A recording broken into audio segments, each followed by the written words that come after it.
loved this backfield before Geis went down, because I thought Geis was one of the best picks in the draft. He was a phenomenal running back talent. He was being undervalued. He was going to crush it because he's awesome. But he's gone. So we need to now think what life will be like for Washington without him. It's going to be a mixture of Chris Thompson, Adrian Peterson, Samaje Perine, and Fat Rob. Now, let's look at Chris Thompson. So he's coming off a fractured fibula. Everyone knows terrible injury last season, was horrible because he was doing so well, having such a nice season. That's not the first time he suffered injuries, though. And I don't like labeling people as injury prone, but we have to admit that he has this injury. He's torn his ACL. He has multiple torn labrums in 2013, 2015, and 2016, and he's not going to play this preseason. So it's not as much labeling him as injury prone, although the injury risk is very much elevated. It's that he's already technically hurt.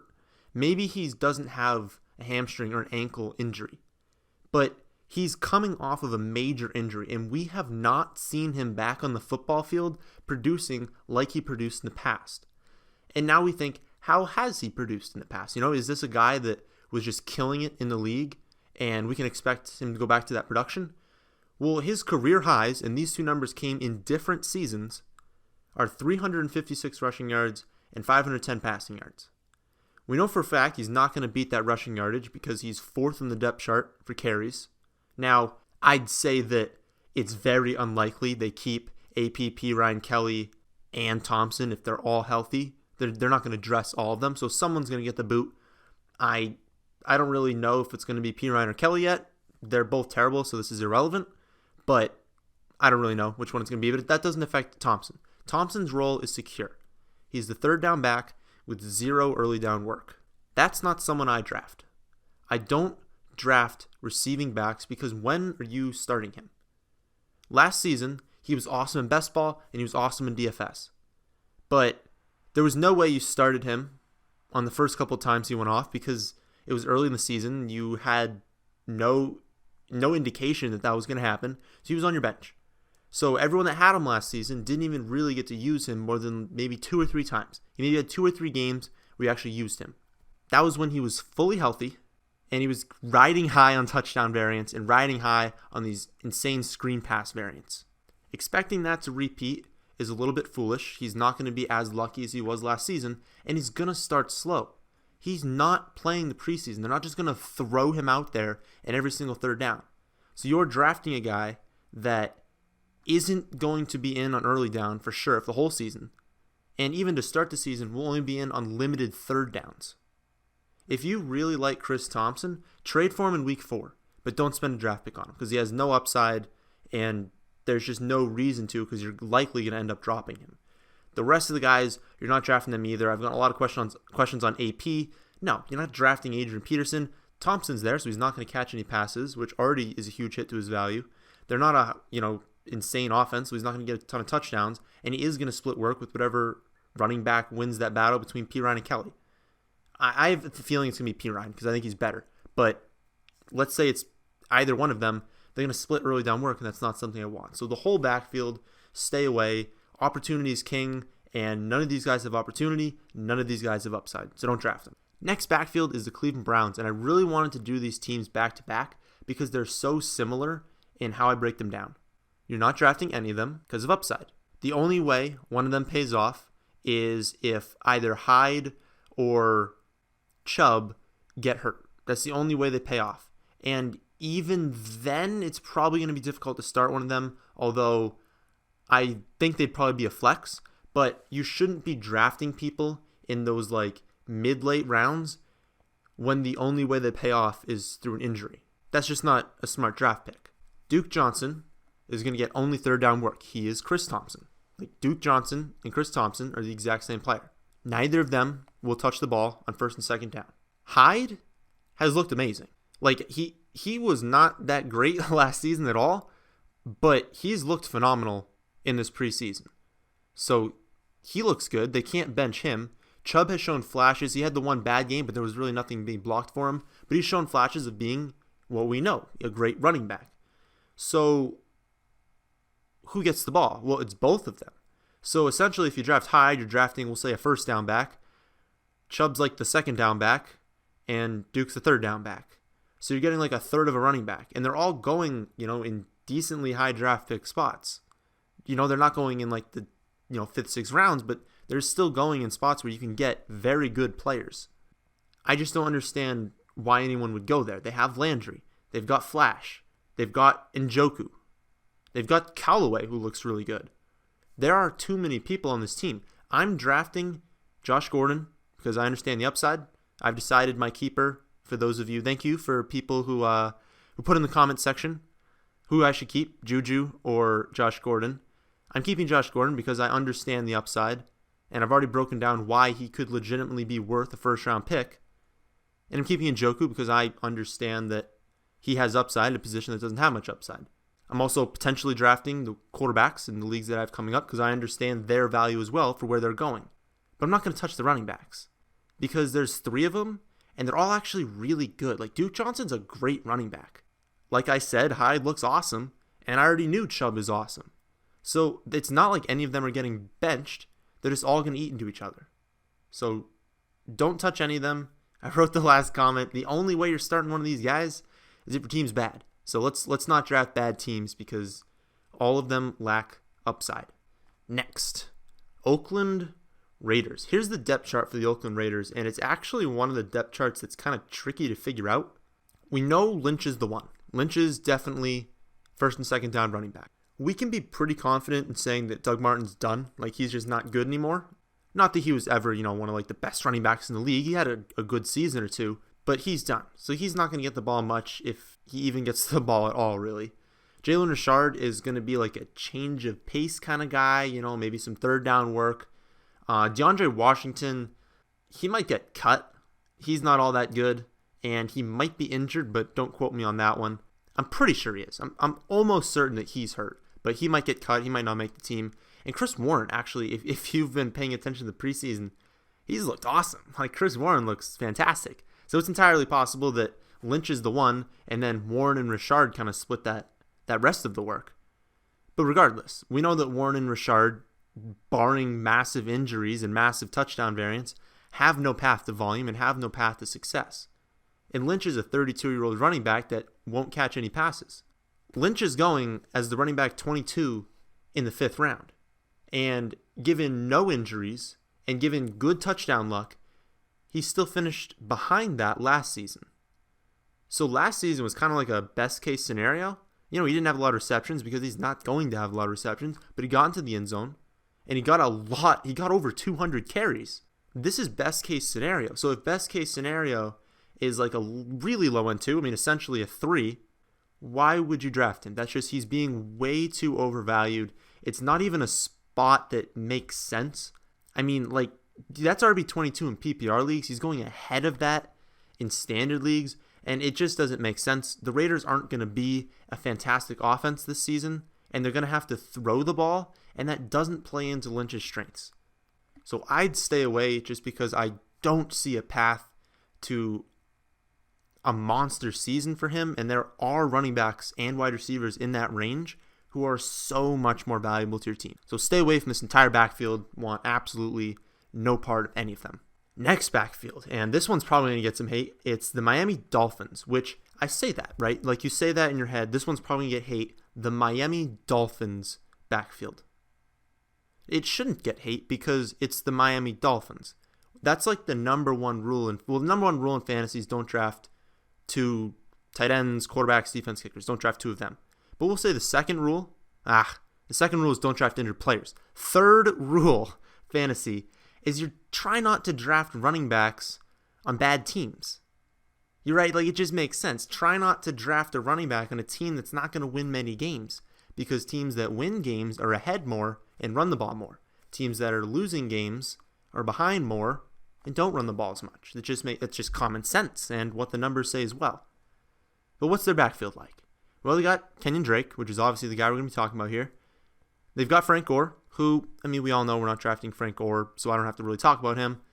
And Blanche, who people are drafting in later rounds, and I've thought may be a decent pick at some points, but don't draft any of them. Kenyon Drake was awesome last season. Don't get me wrong. I added him in my keeper league. I've decided not to keep him because I don't think that he's going to produce more than my other guys. But that's last season. We're not drafting last season. We're drafting this season. And we're drafting his value right now in the 4th round. He was 2nd in breakaway percentage and elusiveness rating. Like I said, he was very good. He also had the 3rd easiest strength of schedule last season. It's harder than average this season, so he's got a difficult schedule. But he was the 68th ranked receiving back. He was not a good receiving back last season. That hurts because if he was good at receiving and he was going to get a lot of volume through the air, we might be able to draft him where he's going. That may have been able to save him because obviously if they're down, there's a lot of plays they're going to dink and dump to the running back, and that would be huge for him. But that's not going to happen. Ballage is going to take 3rd down work. Ballage is a really good receiving back, and they're not just going to pound Kenyon Drake every play. Gore, also, we know we're not drafting him, but he still exists, and he still legitimately never gets hurt and never goes away. So he's going to get around 100 carries. This is another team that's very similar to Cleveland. They're not as good as the running backs in Cleveland. You know, I guess we could talk about them more like the Washington backfield, but this is a theme on backfields you avoid. There's a pass-catching back, there's an early down guy, and there's someone else who's going to take work from that early down guy, and they're also a garbage team with 6.5 projected wins. That's in a garbage division. They're projected 6.5 wins, and they get to play 4 games against the Bills and the Jets. You can pencil them in for like 3 wins there, probably. Maybe 2, but that's like half of their output is going to be against those teams. They're going to lose a lot of games this season, so don't draft their running backs. Volume is king. Remember the video that I said I might make, which looks like I'm not going to make, is the how to predict a breakout running back or how to predict a monster running back season, whatever I was looking for. Volume is king. I don't care as much about how good a running back is. What I more care about, what I'm more concerned about is he going to get the football? Because you can be the greatest running back of all time, but if you're going to touch the ball 10 times a game, I can't start you because the variance is too high, and I don't like playing variance. I like knowing my team's going to win and knowing how many points my team's going to put up. What the research has shown so far, and it's not enough to make a video because it'd probably be a confusing video for you guys to understand, and it doesn't point to specific players. I have a list of like 25 that it predicted are going to be pretty good, and some guys it predicted weren't going to be that great, but it's just not enough to make a video. But here's what it says. There is not one metric that points to a running back being good. I looked at legitimately everything. I threw hand size in there, which is unstable, and I actually had to take out. But if you look at yards per carry after contact, you look at SparkX score, you look at height adjusted speed score, you look at where they were taken in the draft, you look at how good of a receiver they are. All of that counts, but it has a very low log worth, a very low R squared, and individually, none of those metrics matter that much. That's what I was saying. If you don't understand like statistics and stuff, having a low log worth, having a low R squared, none of them matter a lot in predicting success.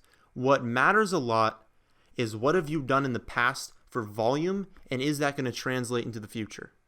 Ezekiel Elliott's going to be an elite running back every season because Ezekiel Elliott's going to get the ball like 400 times. And the only times he's not going to be elite is if he gets hurt, and you can't predict that. The only thing you should spend time looking at in a running back is volume.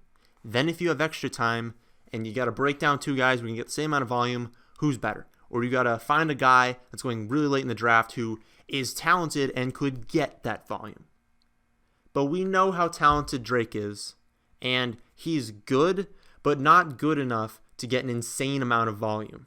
And that's the problem. He's not going to get enough volume to pay off a 4th round tag. So stay away from him, and definitely stay away from Ballage, because that team will be a mess if Drake gets hurt. Ballage doesn't just step into a 3-down workload. They're going to use Gore. They're probably going to bring in some other running back, so it's not just going to be the Ballage show. So there's no world where you start Ballage either. And honestly, I've kind of stepped away a little bit from drafting running backs late because there's so many good running backs early and so many awesome wide receivers late. That's the optimal strategy this season. But don't draft anyone in the Dolphins backfield, or any backfield, obviously, that I'm mentioning here. The next backfield we're not touching is going to surprise some of you, but it's the San Francisco 49ers. Remember those 3 rules I talked about a second ago? Well, the second one was we don't draft injured players. I think it was second. I don't really remember the order. But don't draft injured players. The entire backfield of the 49ers is hurt. Even like their backup is hurt. They had to go get Alfred Morris. And before you ask me, no, we're not drafting Alfred Morris.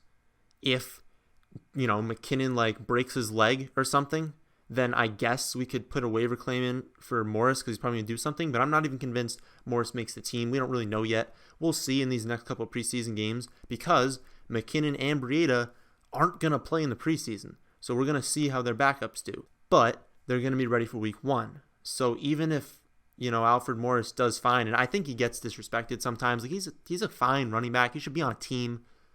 But you're not going to be able to start Morris when they're back. And are you going to be able to start either of them? Yeah. You're going to be able to start McKinnon, Breida. No, you're obviously not going to be able to start. But is McKinnon worth a 3rd-round pick? No, because he's hurt and we don't draft injured players. But was he worth the 3rd-round pick to begin with?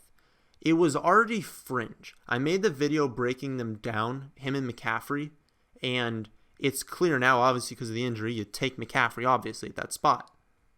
But his one concern was, can he hold up to a workload? We know he's a great scat back. He's awesome scat back. When he gets limited volume, he's awesome. But we were questioning, could he get the volume? Because the volume was potentially going to be there. I think we realize, and I think they realize now, that volume can't be there. They're going to use Breida, and they're going to spread the ball around a lot. There are a lot of different weapons at different positions on that team that when you look at the box score at the end of the day, there's going to be like 8 different guys that caught passes and a few different guys that had carries, and maybe the numbers at the end of the day, well, not maybe, I think definitely the numbers at the end of the day for Garoppolo are going to be good. But it's going to be to so many different players that Marquise Goodwin is probably the only one you'll be able to start. Maybe Kittle as well because, tight ends don't do anything anyways, so if he's going to be involved, you can start him. But it's too expensive. I get the upsides there because of the potential receptions and the offense is really good, but he's already hurt, and it's another situation of when I talked about Chris Thompson, if you're just in love with McKinnon, don't draft him. See who drafted him. Look at their team in week 3 and see what they need. If you get the okay from us that he's progressing from the injury, the snaps are there, the volume looks like it'll be there when he's 100%, because I don't think they're going to rush him in 100%, then you trade for him. But don't spend a 3rd-round pick on a guy who's already hurt. We're definitely not drafting Breida because, he's not even going in a spot where you'd have to draft him, and you wouldn't be able to start him anyway, so that's just purely a waiver wire potential claim, guy to keep your mind thinking about, but no to the backfield. So no to Washington, no to Cleveland, no to the Raiders, Dolphins, and the 49ers. Do not draft any running back on any of those teams. That's my list. Let me know what you guys think of the list in the comment section below. Are there any other backfields that you guys are avoiding? Do you think that some of the guys on this list you're definitely targeting? Let me know. But that's the end of this one. Hope you guys did enjoy. If you did, how about we hit that like button? How about we subscribe if we're new? Thanks for watching.